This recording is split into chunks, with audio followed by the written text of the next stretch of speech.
तो दोस्तों, बातें हमारी संस्कृति में आपका स्वागत है। तो आज हम आपको एक नए मुद्दे पे चल रहे हैं।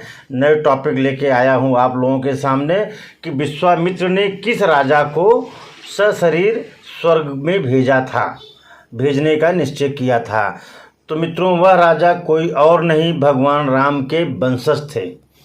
तो पौराणिक कथाओं के अनुसार एक बार विश्वामित्र तपस्या करने के लिए जंगल में चले गए। जब वो जंगल में गए तो उनका परिवार बहुत कष्ट झेल रहा था, गरीबी के कारण इतना कष्ट झेल रहा था। तो जब उस राजा को पता चला कि विश्वामित्र जी का परिवार इतना झेल रहा है, तो वह राजा उनके परिवार को मदद करने के लिए तैयार हुआ। कहा कि हम आपकी मदद करेंगे, आप कहीं मत जाइए, परेशान मत होइए। वह राजा था सत्यव्रत। सत्यव्रत ने यह संकल्प लिया था, जिसका कि नाम आगे चल के त्रिशंकु पड़ गया। ये इक्ष्वाकु वंश के राजा थे और भगवान राम के पूर्वज थे।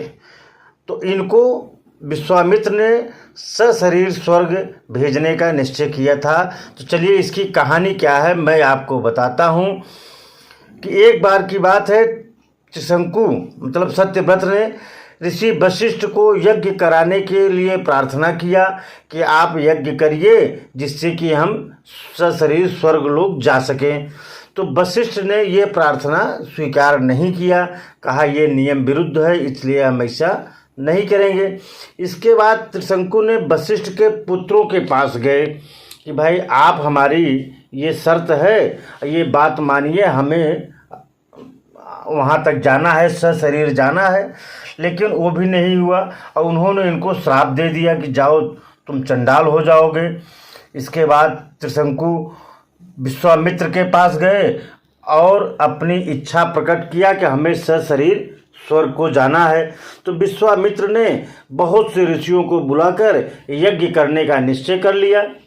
तो विश्वामित्र ने मंत्र पढ़ते हुए आकाश में जल छिड़का और त्रिशंकु को सशरीर स्वर्ग जाने लगे।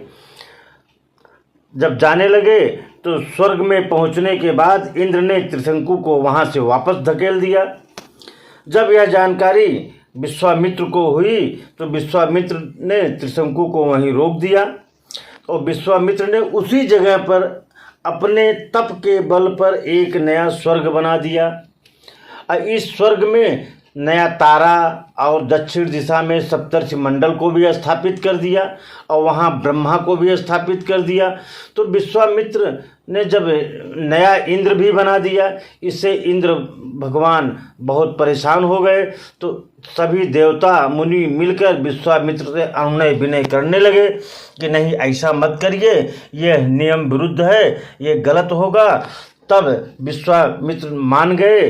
तो मित्रों, ये तो रही सत्यव्रत की कहानी। जो त्रिशंकु थे वो वहीं त्रिशंकु उल्टा बन के वहीं लटक गए हो। अगर ये जानकारी आपको अच्छी लगी हो तो हमारे चैनल को लाइक एंड सब्सक्राइब जरूर करिएगा।